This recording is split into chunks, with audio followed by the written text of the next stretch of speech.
काशी की सड़कों पर वैसे तो लोग घूमते नजर आ जाते हैं, परंतु यहाँ पर गरीब और असहाय भी इधर उधर भटकते हुए मिल जाएंगे। और काशी ऐसी ही महिमा है कि लोग मां अन्नपूर्णा और बाबा विश्वनाथ की नगरी में बिना भोजन के नहीं सो सकते। यहाँ पर एक से बढ़कर एक धर्मात्मा लोग हैं जो गरीब असहाय लोगों को निःशुल्क भोजन और आसियाना रहने के लिए उपलब्ध कराते हैं। इसीलिए लोग काशी को तीनों लोकों की सबसे न्यारी मानते हैं।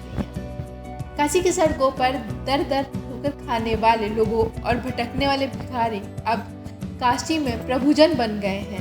प्रभुजन बनने के साथ ही वे लोग बाकायदा आत्मनिर्भर बनने के गुण सीख रहे हैं। यही नहीं, इस नए हुनर के जरिए वह अपने जीवनोपार्जन के लिए भी धन जुटा रहे हैं। जी हाँ, सही सुना आपने। धर्म नगरी काशी में अलग अलग चौराहे पर भीख मांगकर अपना जीवन यापन करते थे, वह अब प्रभुजन बन गए हैं और सम्मान कमा रहे हैं अपनी पहचान बनाकर, जिनमें साथ काशी के डॉक्टर निरंजन दे रहे हैं, जिससे प्रभुजन लोगों को आत्मनिर्भर और स्वावलंबी बन सकने में सहायता मिल रही है। ऐसे में आइए देखते हैं हमारे संवाददाता ओमकार की यह रिपोर्ट। आपको बता दें कि डॉक्टर निरंजन घाट क्षेत्र में अपना घर नाम से यह संस्था संचालित करते हैं, जहां पर हजारों की संख्या में सड़क किनारे भीख मांगने वाले भिखारियों को शरण दी जाती है। इसके साथ ही सड़कों पर गरीब असहाय रोग से ग्रसित लोगों को वाहन द्वारा अपना घर आश्रम लाकर उनका समुचित इलाज भी कराया जाता है। इसके साथ ही उन्हें आश्रम में निःशुल्क भोजन दिया जाता है। सिर्फ इतना ही नहीं, उन्हें आश्रम में लाने के बाद नहलाना, धुलाना, साफ सफाई और कपड़े उपलब्ध भी कराए जाते हैं। उन्हें सामान्य जीवन जीना सिखाया जाता है। इसी के तहत अब इन भिखारियों को प्रभुजन बनाकर बाकायदा स्वावलंबी बनाया जा रहा है। इन प्रभुजन को अगरबत्ती बनाना, साबुन बनाना, दोना, पत्तल व अन्य सामानों को बनाना सिखाया जाता है। खास बात यह है कि इसमें महिला व पुरुष दोनों ही शामिल हैं। इस आश्रम में आए लोगों को रहने के लिए अलग अलग व्यवस्थाएं दी जाती हैं। इसमें प्रभुजन के लिए अलग और महिला प्रभुजन के लिए अलग रूम भी उपलब्ध कराए गए हैं, जहां इनके दैनिक जीवन की समस्त चीज़ें उपलब्ध कराई जाती हैं। इसको लेकर हमारे संवाददाता ने डॉक्टर निरंजन और यहाँ काम करने वाले प्रभुजन लोगों से बातचीत की। आइए जानते हैं क्या कुछ कहा उन्होंने। मैं डॉक्टर निरंजन हूँ, यहाँ अपना घर आश्रम वाराणसी में सेवक हूँ यहाँ पर। जी, किस तरीके से भिक्षाटन करने वाले लोग यहाँ पर जो बेगर कम्युनिटी के लोग हैं वो आत्मनिर्भर हो रहे हैं? अपना घर आश्रम जो सड़कों पे निराश्रित असहाय अवस्था में पड़े रहते हैं, भिक्षावृत्ति को जो लोग मजबूर हो जाते हैं, ऐसे लोगों को रेस्क्यू कर आश्रम लाकर उन्हें निःशुल्क भोजन, कपड़ा, दवाई इत्यादि व्यवस्थाएं दी जाती हैं। आश्रम में उनके स्वास्थ्य में सुधार होते ही अगर उन्होंने घर का पता बता दिया तो अपने घर चले जाएंगे। अगर नहीं उन्हें का कोई घर है, कोई अपना नहीं है, तो आश्रम में है और उनके जीवन को रिहेबिलिटेट करने के लिए, उनके कौशल विकास के लिए प्रयास किया जा रहा है। यहाँ पर अगरबत्तियाँ बनाई जा रही हैं, 4 फ्लेवर की अगरबत्तियाँ हैं। रोज़ है, सैंडल है, केवड़ा है, बेलपत्र है। साबुन, बहुत ही बेहतरीन क्वालिटी के साबुन प्रभु जी के द्वारा बनाए जा रहे हैं अलग अलग फ्रेगरेंसेज में।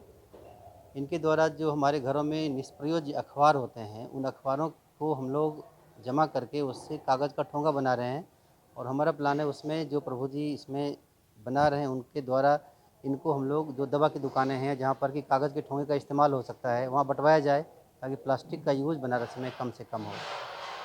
इसके अलावा यहाँ पर दोना पत्तल बनाने की मशीन भी लगाई गई है, माननीय मुख्यमंत्री जी के द्वारा लगाई गई थी, जिसमें कि इन लोगों को रिहेबिलिटेट करके वो लोग एक दिन में, 1 घंटे में 1-1 हज़ार दोना पत्तल बना देते हैं।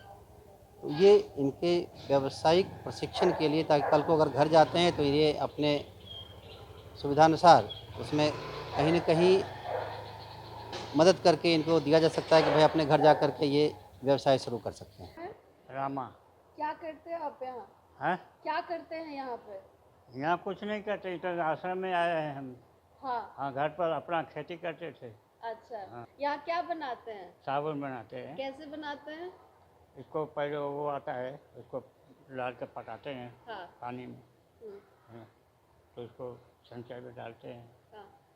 अब कैसा जीवन यापन बीत रहा है यहाँ पर, कैसा लगता है आपको? ठीक लगता है। हाँ। काम वगैरह करने में कोई दिक्कत, कैसा यहाँ सहूलियत कैसी रहती है? मज़ा आता है। अच्छा लगता है। अर्जुन जी, पहले कहाँ कैसे जीवन यापन करते थे, कहाँ रहते? पहले मैं ट्रेन में रहता था, ट्रेन में काम करता था, वहाँ बिजनेस करता था। अब यहाँ आश्रम में आया हूँ तो अच्छा रह रहा हूँ और यहाँ पे साबुन और अगरबत्तियाँ ये सब बना के रहता हूँ। अच्छा मतलब जीवन है यापन कर रहा हूँ यहाँ पे।